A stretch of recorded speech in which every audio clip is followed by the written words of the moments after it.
भंडारी भाषण अकॅडमी सांगली यांच्या वतीने जगज्योती समता नायक महात्मा बसवेश्वर महाराज यांच्या जयंतीनिमित्त आयोजित राज्यस्तरीय वक्तृत्व स्पर्धेत सौ विजयमाला पतंगराव कदम प्रशालेतील इयत्ता तिसरीतील कुमारी शरण्या अमोल जंगम हिने राज्यात प्रथम क्रमांक पटकावत उल्लेखनीय यश संपादन केले।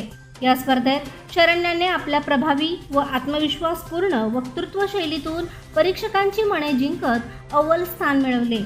तिच्या या यशाबद्दल तिला सन्माननीय संजीव झाडे पोलीस निरीक्षक सांगली यांच्या हस्ते रोख रक्कम पारितोषिक देऊन सन्मानित करण्यात आले। शरण्याच्या या उल्लेखनीय यशाबद्दल शाळेच्या प्राचार्या सौ वैशाली कोळेकर, कार्यवाह योगेश्वर मेटकरी, संस्थापक रघुराज मेटकरी, अध्यक्षा सौ रेखा शेंडगे तसेच वर्गशिक्षिका सौ सुप्रिया मेटकरी, सौ स्नेहल जंगम, सौ अमृता करडे यांनी तिचे अभिनंदन करून पुढील वाटचालीस शुभेच्छा दिल्या।